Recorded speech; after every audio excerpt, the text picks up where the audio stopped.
Alguna vez Jean-Luc Godard dijo que lo único que necesitabas para hacer una película era una mujer y una pistola. Años más tarde, de forma indirecta o por pura casualidad, todo un género crecería alrededor de esa premisa. El género en cuestión es el rape and revenge, violación y venganza. Para muchas personas, el género no tiene sentido en su existir más que la explotación y la basura. Mientras que para otras personas, más allá del gusto o no por esas cintas, entienden su creación exponiendo un problema, un sistema fallido donde las víctimas de abuso no obtenían respuesta alguna ni veían a los culpables cumplir condena. Ahora, y aquí el problema, la representación del abuso previo a la venganza es la parte problemática, porque claro que, en muchas de las películas, las violaciones sexualizan a las víctimas. Y sí, obtenían su venganza, pero ¿qué tanto debían de ser abusadas para llegar a ello? ¿Y cómo debía ser representado eso? Era en varias cintas como si justificaran la explotación y la violencia sexual dándole el tercer acto para vengarse. Hagamos lo que queramos con la protagonista, igual le vamos a dar su espacio para vengarse, porque para esto todas las películas del género siguen una misma fórmula. Primero la protagonista es abusada violentamente, torturada y dejada, presuntamente muerta. 2. La protagonista sobrevive y se cura, entre comillas, se cura, y se prepara para vengarse. Y por último 3. La protagonista se venga, por lo regular asesinando a sus abusadores. Hay, como en todos los géneros, películas mucho mejores que otras, o algunas que se han vuelto más icónicas o clásicas. I Spit on Your Grave de Saatchi del 78 o The Last House on the Left del 72 de Craven. También hay casos como Miss 45 de Abel Ferrara, donde se cuenta todo esto pero de forma cinematográfica sutil, sin la explotación y sexualización en el abuso. Hay un libro de Alexandra Heller Nicholas llamado Rape Revenge Films: A Critical Study, donde aborda todo esto y mucho más alrededor del género que les recomiendo si quieren saber más al respecto. Sin más, vamos con la película de hoy que, aunque no es una buena película de Rape Revenge puramente hablando, funciona para ligarlo y traer el tema a la mesa. La cinta Lost of the Dead, Rape Zombie. Y claro, no sin antes aclarar que si no han visto la película, es bueno comentarles que, obvio, la cinta tiene escenas de abuso, pero que aquí en el video no las pusimos, o sea, visualmente no estarán.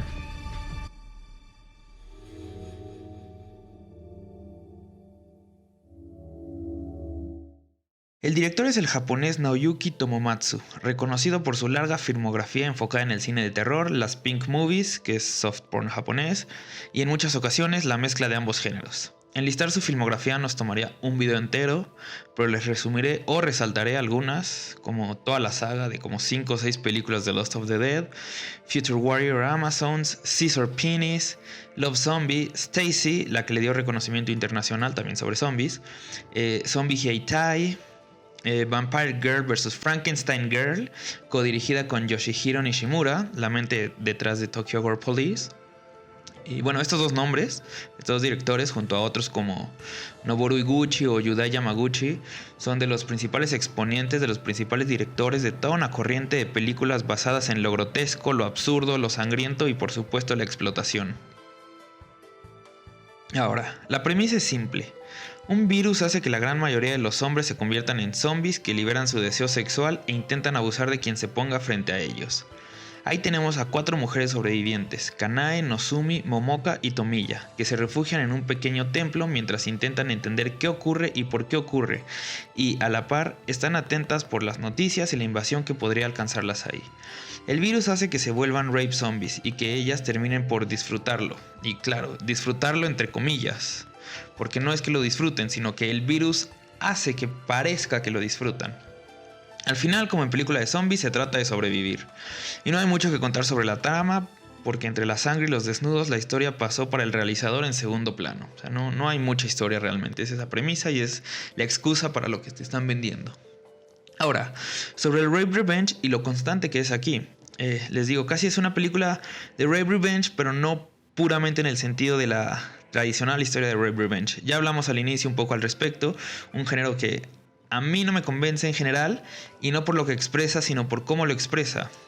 Hay películas que tienen escenas fuertes de muchas cosas, por nombrar aquí de abuso, ya sea masculino o femenino, y van de alguna forma con la trama y están o ahí para choquearte y lo logran, como el caso Irreversible, ¿no?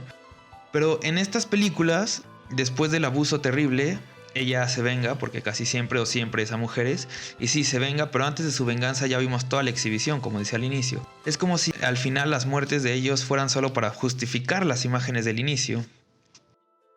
En los años 80, Siskel y Ebert en Sneak Previews dijeron que "These films hate women", y dicha frase ha sido polémica, pues aunque tienen razón, ellos metían cualquier película que no tuviera valor artístico, según ellos, en esa afirmación.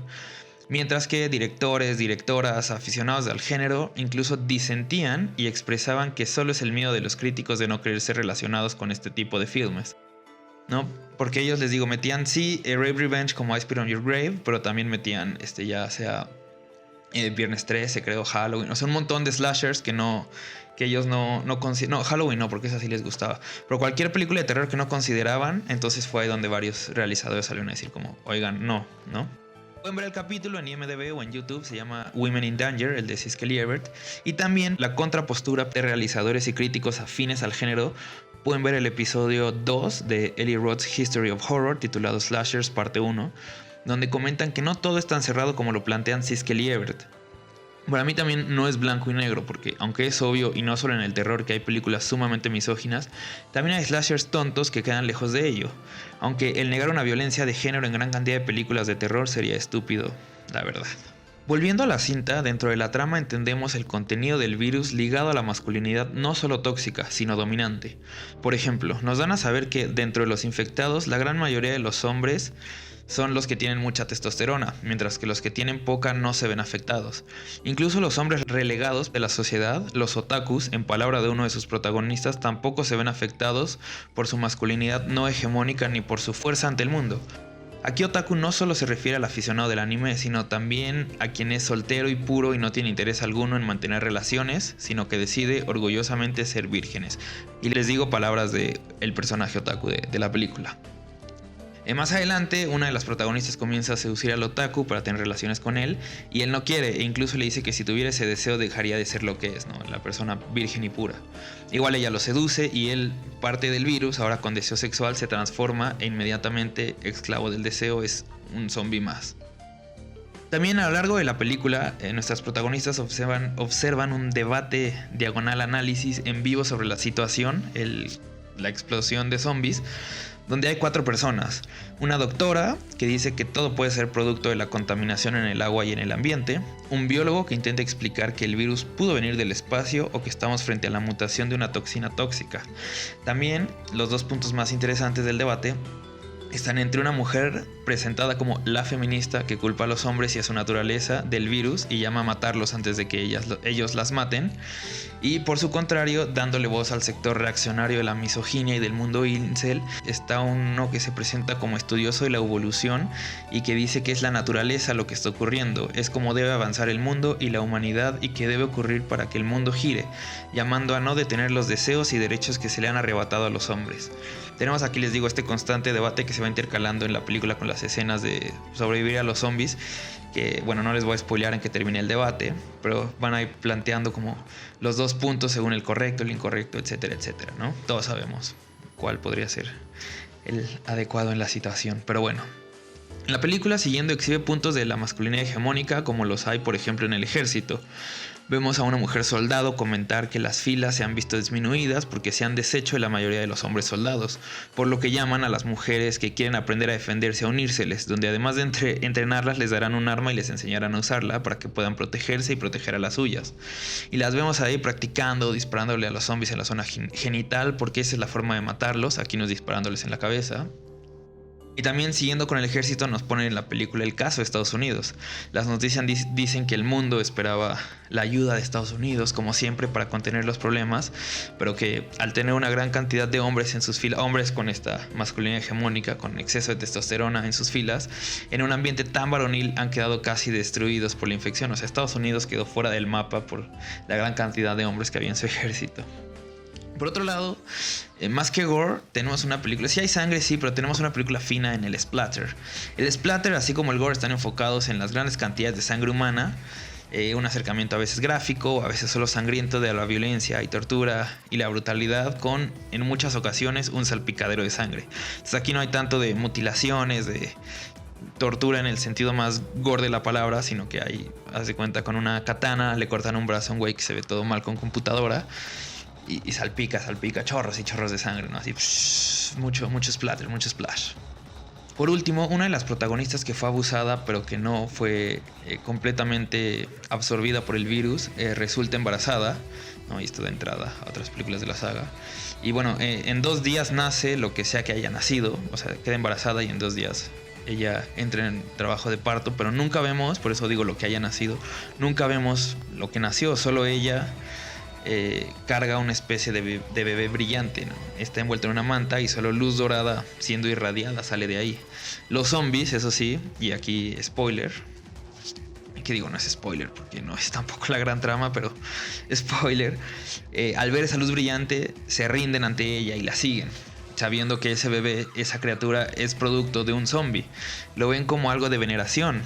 Incluso antes alguien comenta que el embarazo, siendo de la noche a la mañana, es como el de la Virgen María y la Inmaculada Concepción.